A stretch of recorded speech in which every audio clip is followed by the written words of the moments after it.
Oi, aqui é a Jéssica e hoje a gente vai conversar um pouquinho sobre essa obra-prima que é Vidas Secas, do Graciliano Ramos.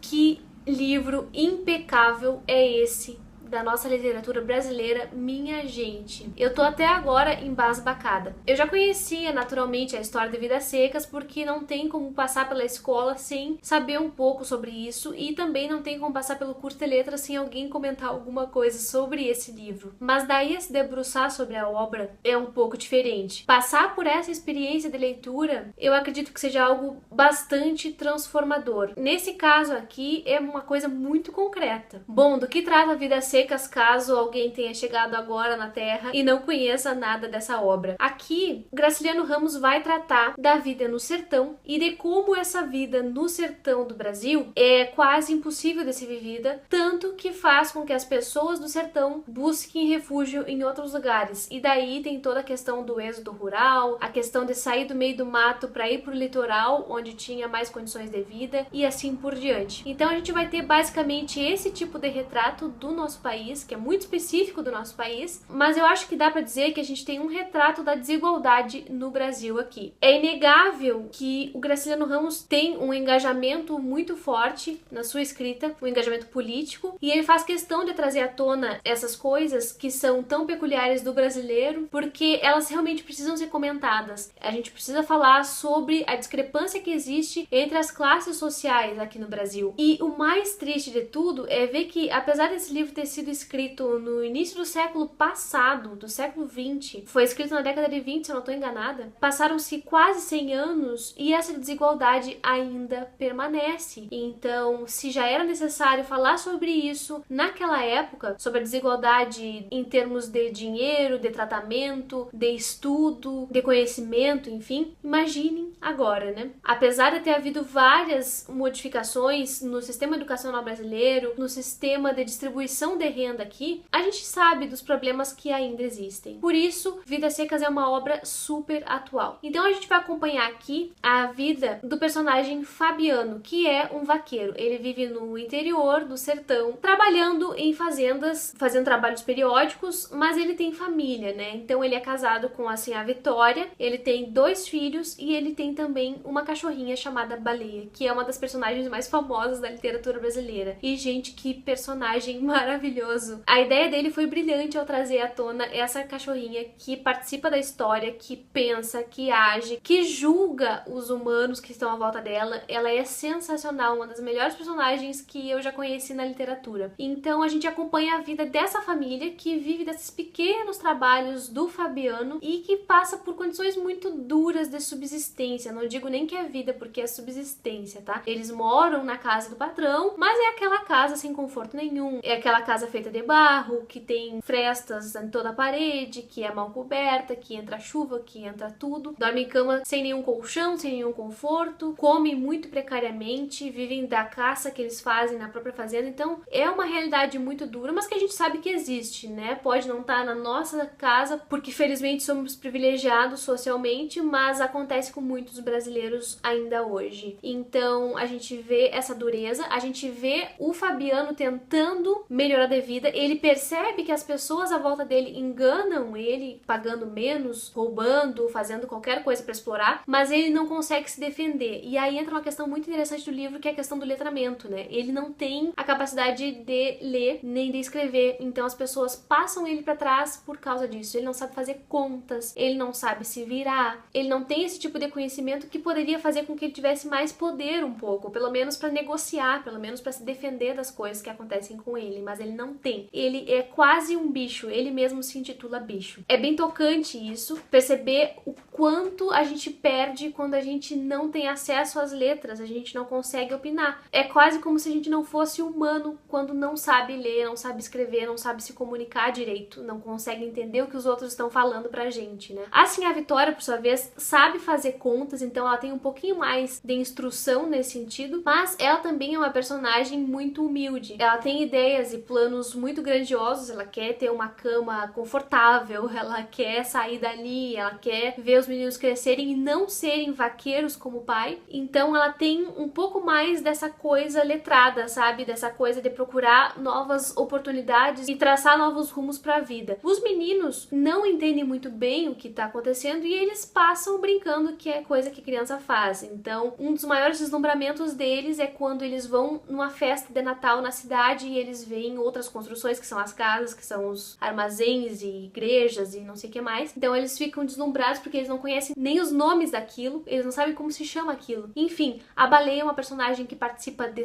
todos os momentos praticamente e ela é ativa, ela é mais humana que muitos dos humanos da narrativa, especialmente que o Fabiano, e é uma personagem sensacional também. O livro é narrado em pequenos capítulos, a gente tem bem pouquinhos capítulos mesmo, e a gente tem as perspectivas de todo mundo aqui narrando essa história. Então tem o Fabiano, tem a Senhora Vitória, tem o Soldado Amarelo, que é um soldado que entra em contato com o Fabiano, tem a Baleia narrando também, o que é o máximo, tem os meninos, então tem um menino mais velho um pouquinho, que tem mais noção um pouco das coisas que acontecem ao redor, tem o menino mais novo que só sabe admirar o pai, enfim, todas as perspectivas possíveis contam essa história pra gente, e é legal de ver. Ela não tem também uma linearidade, necessariamente, do começo ao fim, mas ela vai e volta na história, vai e volta nos acontecimentos. Então, esse livro pra mim é uma obra-prima, tanto em estrutura narrativa, quanto em construção de personagens, quanto em enredo. O Graciliano Ramos não poupou tinta pra escrever uma obra sensacional aqui, e eu recomendo a todo mundo. É uma obra difícil, no sentido de que é duro aceitar que essas coisas existiram e ainda existem, né? É difícil também lidar com certos acontecimentos que tem aqui, mas é um livro necessário. Eu acho que isso aqui é um retrato do Brasil, que infelizmente é um retrato bem atual. Acho que o Fabiano faz a gente pensar em questões muito importantes que dizem respeito ao ser humano, à nossa existência no mundo, a como a gente se comporta no trabalho. Tem uma questão toda que é sobre determinismo aqui. O Fabiano pensa que ele é determinado a viver do jeito que ele vive, a fazer o que ele faz, que ele não pode mudar de situação. Então ele tem uma espécie de resignação que chega a assustar, mas ele tem também, por outro lado, o contraponto da Senhora Vitória, que ajuda a seguir em frente e tentar buscar outras soluções para a vida deles, que é muito difícil mesmo. Então eu vou ler aqui para vocês um trecho em que a gente tem primeiro a caracterização do Fabiano e de como ele é apegado a essas coisas da terra, aos animais, à natureza, enfim. Vivia longe dos homens, só se dava bem com animais. Os seus pés duros quebravam espinhos e não sentiam a quentura da terra. Montado, confundia-se com o cavalo, grudava-se a ele e falava uma linguagem cantada, monossilábica e gutural, que o companheiro entendia. A pé, não se aguentava bem. Pendia para um lado, para o outro lado, cambaio, torto e feio. Às vezes, utilizava nas relações com as pessoas a mesma língua com que se dirigia aos brutos, exclamações, onomatopeias. Na verdade, falava pouco. Admirava as palavras compridas e difíceis da gente da cidade, tentava reproduzir algumas, em vão, mas sabia que elas eram inúteis e talvez perigosas. Então tem essa questão também do letramento, que é perigoso saber palavras bonitas. Tem um outro personagem do livro que sabia ler, sabia escrever, tinha boas condições de vida, mas acabou tendo um final trágico e Fabiano sempre pensa nisso. Bom, se ele que lia e que fazia tudo isso não conseguiu terminar bem, por que eu iria terminar bem se eu aprendesse a ler e se eu soubesse ler e se eu soubesse me expressar? E tem a questão da exploração, que eu acho muito importante também. Faz a gente pensar no trabalho, em como a nossa mão de obra é explorada. Claro que essa é uma análise marxista, sim, mas não tem como não pensar nisso. E eu acho que sim, é algo que pode ser apreendido do texto do Graciliano. Em certa altura, ele pensa o seguinte: se pudesse mudar-se, gritaria bem alto que o roubavam. Aparentemente resignado, sentia um ódio imenso a qualquer coisa que era ao mesmo tempo a campina seca, o patrão, os soldados e os agentes da prefeitura. Tudo, na verdade, era contra ele. Estava acostumado, tinha a casca muito grossa, mas às vezes se arreliava. Não havia paciência que suportasse tanta coisa. Pois não estavam vendo que ele era de carne e osso? Tinha a obrigação de trabalhar para os outros, naturalmente, conhecia o seu lugar. Bem, nascera com esse destino, ninguém tinha culpa dele haver nascido com um destino ruim. Que fazer? Podia mudar a sorte? Se lhe dissessem que era possível melhorar a situação, espantar-se-ia. Tinha vindo ao mundo para amansar brabo, curar feridas com rezas, consertar cercas de inverno a verão. Era sina. O pai vivera assim, o avô também. E para trás não existia família. Cortar mandacaru, encebar látegos, aquilo estava no sangue. Conformava-se, não pretendia mais nada. Se lhe dessem o que era dele, estava certo.